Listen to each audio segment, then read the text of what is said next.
Fire and Ice. This is the second poem in a row in your book CBSE Class 10. Boards के लिए ये poem है fire and ice. When we go through this poem हमें जो देखने को मिल रहा है कि some say the world will end in fire, some say in ice. From what I have tasted of desire, I hold with those who favor fire. World का destruction के बारे में कई बार बताया जाता है कि the doomsday would come, the end of the world. कोई बोलता है वर्ल्ड का फुल डिस्ट्रक्शन होने का संभावना होता है. And even when you read the story of Noah's Ark in Bible history, वहाँ पर भी हमें पता चलता है कि किस तरह से फ्लड हुआ था and lots of life and property was destroyed and लेकिन फिर फाइनली वर्ल्ड तो अपना रिज्यूम कर ही लेता है, दुनिया चलता रहता है. And when destruction occurs, कई बार ऐसा होता है कि कोई नेचुरल कैलामिटी की वजह से डिस्ट्रक्शन हो गया हो. Now poet has considered two factors, एक फायर एक आइस. लिटरल सेंस में instead of going into the significance, अगर हम पहले सिर्फ लिटरल सेंस में देखें तो स्पेकुलेशन इस तरह होता है. कभी आप देखे हो ना, like the jungle fire, it spreads so rapidly and it grasps an entire area, burns a lot of trees and all that. So many animals die, so many trees get burn down and all that. तो fire एक काफी जोरदार, काफी असरदार एक factor हो जाता है in destroying a substantial part of the world, and it has the potential, it has the strength to cause such destruction. It brings destruction to life and property both. Immense destruction जब बड़ा सा fire होता है तो. लेकिन poet का यहाँ जो कहना है वो ये है कि फायर का मतलब he is wanting to mean, signifying anger, violence, anarchy, तोड़ फोड़ के वजह से जो वायलेंस होता है, वॉर, युद्ध होता है दोनों कंट्रीज के बीच, कभी कभी कई सारे कंट्रीज के बीच. एंड यू कैन सी ना कि वॉर के वजह से कितना डिस्ट्रक्शन हो जाता है. There is an indiscriminate killing of people when the bombs are dropped on some particular place. So many people die, different types of people. कभी कभी वहाँ किसी और देश से कोई गया हुआ है काम करने को, तो उनका भी, ऐसे भी कुछ लोगों का प्रॉब्लम हो जाता है.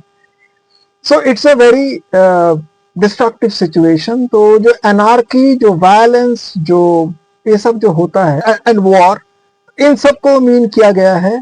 Fire is actually symbolising all those things. What he has tested of desire, उन्होंने जहां तक देखे हैं कि डिजायर के वजह से इस तरह का वायलेंस होता है. तो डिजायर तो is a very normal thing in human being. तो डिजायर तो आ ही जाता है मन में. मैं तो कुछ ये कहेगा कि पोएट ने जो बोलना चाहा कि डिजायर जब हद से ज्यादा हो जाए, when the desire is completely irrational, completely unreasonable, a desire that has turned into horrible kind of a greed. It's a tremendous greed that doesn't take into consideration human values and all that. It brings a lot of selfishness in someone or in a community or in a group of people. So then they, in order to fulfill their desire, वो जो चाहते हैं वो पाने के लिए, sometimes some people or a nation कभी violence का सहारा ले लेता है. And that creates a lot of anarchy. It brings a lot of destruction. और पोएट को लगता है, दुनिया का इतिहास जो वो देखे हैं, डिजायर के बारे में वो जो देखे हैं लोग किस तरह रिएक्ट करते हैं, from that he is of the opinion that fire can be an important factor in destroying substantial part of the world. And उनको ये सेकंड स्टैंजा में कहना है कि but if it had to perish twice, अगर दुनिया को एक दूसरा बार डिस्ट्रॉयड होने का रहता, I think I know enough of hate to say that for destruction ice is also great and would suffice. Would suffice का मतलब है it would be sufficient. Ice is also great. Ice Age के बारे में हम कभी सुने हैं, मूवीज भी हुआ है, आप शायद किसी ने देखे भी हैं. आइस इज एक्चुअली, तो लिटरल सेंस में अगर उस तरह का भयंकर ठंड पड़ जाए और सब कुछ जम जाए और सब कुछ जहाँ भयंकर आइस एज आ जाए, तो naturally very difficult for people to live in that case. लेकिन यहाँ आइस का मतलब पोइट कुछ और कहना चाह। Ice means the age of cold war. Ice means hatred, jealousy, envy, जलन जो अंदर में काम करता है। Somebody is smiling on your face, somebody is smiling in front of you, but there is a tremendous hatred that is hidden behind the smile. तो ये जो छिपा हुआ एंगर, हेट्रेड, जेलसी, ये सब जो है ये आइस है और ये भयंकर होता है।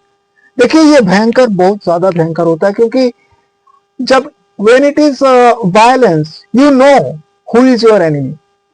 You get to see who is actually giving you the blows, who is actually harming you. You get to know that. But when it is hidden, when the agenda is hidden, then it is very difficult to understand. You are considering a person to be your friend, but that guy turns out to be your enemy. And by the time you get to know that he is your enemy, a lot of destruction has already been caused to you, or a lot of harm has already been caused to you.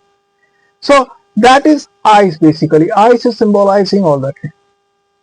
So the poet is of the opinion that fire, yes, it can be very strong in bringing destruction to life and property, but if there would be a second occurrence of such destruction, then ice is also not a very less important factor. Ice is also very effective, that is jealousy, envy, hidden agenda of enmity that can bring a lot of harm, that can cause a lot of harm. So that is the idea conveyed in the poem. एक बात मैं तो ये बोलेगा, it is based on metaphor. The figure of speech, the basic figure of speech is metaphor. Entire poem is based on metaphor. Because fire को, fire क्या है exactly, या fire को किसी चीज के साथ compare नहीं किया गया. Fire directly fire बताया गया है. The reader has to understand कि हाँ भाई फायर का मतलब यहाँ वायलेंस है, जो वायलेंस है उसे फायर कहा गया है, और हेट्रेड जो है, कोल्ड वॉर जो है, स्ट्रेट उसे आइस कहा गया है. So this is metaphor.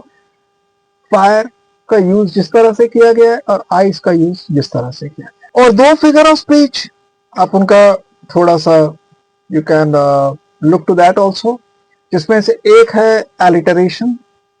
जैसे you'll find over here there's this line, favor fire, fourth line, first stanza. And में देखिएगा favor fire, f f, एक ही लेटर से consecutive words यूज होता है, वो एक ही लेटर यूज होता है in the beginning of 2 consecutive words और 3 consecutive words. इसे हम alliteration कहते हैं. favor fire is an alliteration. some say, first line और सेकंड लाइन में आप देखिए लिखा हुआ है some say, यहाँ भी s से शुरू हो रहा है, consecutive 2 words, ये भी alliteration है.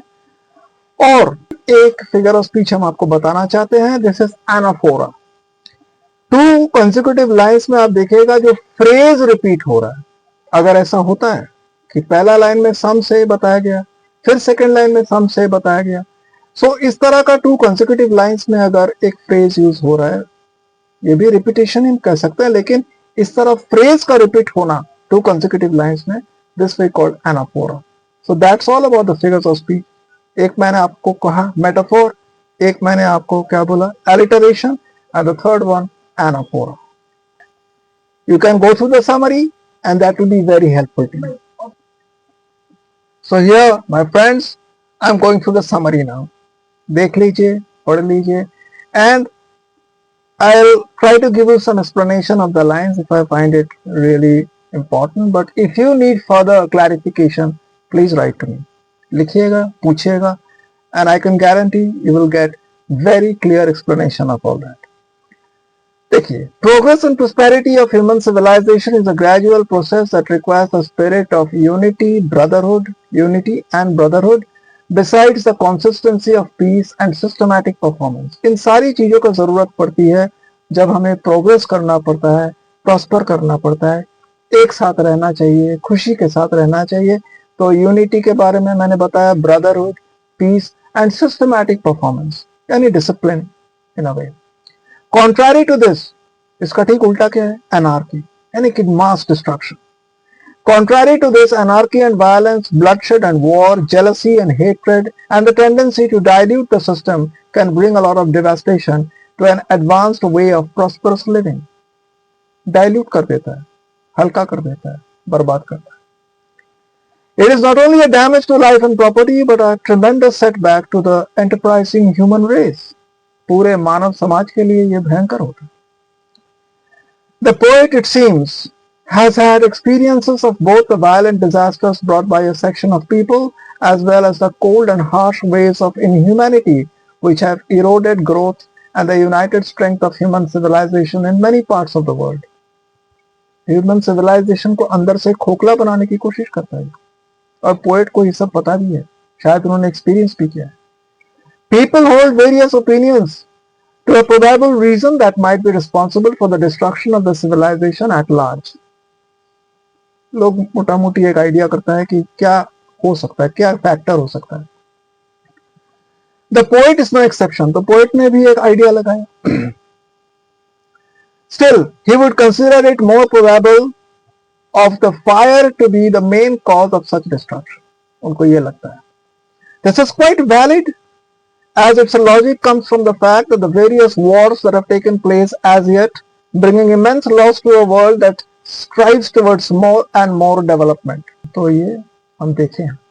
Sometimes in some way or the other, this sort of offensive action has had its effect even on the people who took to such wrongdoings. कभी इसका असर उन पर भी आया है जिन्होंने ये गलत काम किया. It is with some poetic satire that a destruction due to ice has been held as the second option for such destruction.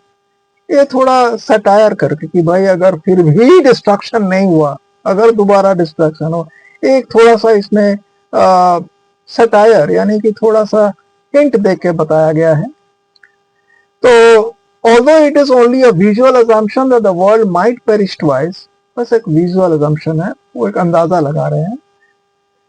इसके लिए पोएट ने लिखा if it had to perish twice, वो मैं कोटेशन यहाँ पर दिया.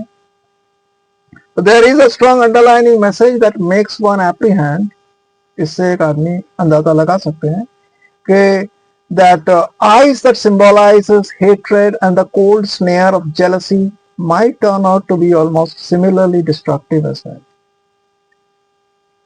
This is the summary. You should go along. Do subscribe and support.